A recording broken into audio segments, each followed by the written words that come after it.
నాని గారితో నానితో అంటే first time కలిసి అంటే ఇంతకుముందు 'పవన్ కళ్యాణ్‌తో' చేశారు. అలాగే 'సాయిధరమ్‌తో' చేశారు. ఇప్పుడు అంటే నానితో చేస్తున్నప్పుడు ఎలా అనిపించింది? అంటే చాలామంది నేచురల్ స్టార్ అంటా ఉంటారు.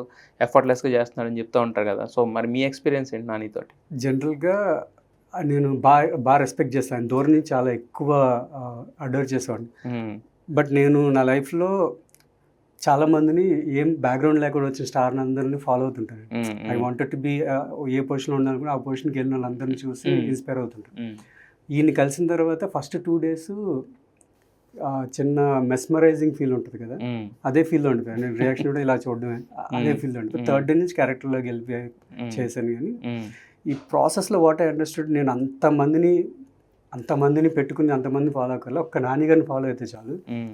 నేను తెలుసో తెలియకుండా ఆయన ట్రావెల్ చేసిన దారిలోనే ట్రావెల్ చేస్తూ వస్తున్నాను. Hmm. But with different kind of ఆపర్చునిటీస్‌తో వెళ్తున్నాను. Yes. Yes. Yes. So, after ఈ హిట్ 3 నాని గారితో చేసిన తర్వాత పక్క నుంచి చేసిన తర్వాత ఆయన చూసిన తర్వాత ఆయన వర్క్ స్టైల్ చూసిన తర్వాత నాకు ఎక్కడెక్కడో లేవు ఇన్స్పిరేషన్స్ నా కళ్ళ ముందు ఉంది. హ్మ్. అండ్ అక్కడి నుంచి ఐయామ్ అడిక్టెడ్ టు హిమ్. హ్మ్. నా సోషల్ మీడియా ఇన్‌స్టాగ్రామ్‌లో సెర్చ్ బార్‌లో చూసినా మొత్తం నాని గారి వీడియోస్ ఉంటుంటాయి. హ్మ్. అంత అడిక్ట్ అయిపోయాను. Hmm. And it's helping me. ఆయన okay. He knows how to చాలా చాలా సార్లు అంటే మాట్లాడారు. ఏదో సినిమా చేసాం, చూసామని కాకుండా నాకు పర్సనల్‌గా లెర్నింగ్ కూడా నాకు మీకు హిట్ హ్మ్. సినిమా ఇప్పుడొచ్చిన హిట్ రిలీజ్ తర్వాత వచ్చే బెనిఫిట్ వేరండి. రిలీజ్‌కి హ్మ్. ముందే I got lot of benefit. Okay. Okay. ఎలా అంటే నాకు ఒక సినిమాని ఎలా చూడాలి? ఎలా నేర్చుకోవాలి? ఎలా హ్మ్. పర్ఫార్మ్ చేయాలి? అసలు హ్మ్. ఎలా ఆలోచించాలి? హ్మ్. ఇవన్నీ ఆయన చూస్తే అర్థమైనయి. హ్మ్. సో, హోప్‌ఫుల్లీ అవన్నీ నేను అడాప్ట్ చేసుకోగలను అనిపిస్తుంది చూడాలి. యెస్.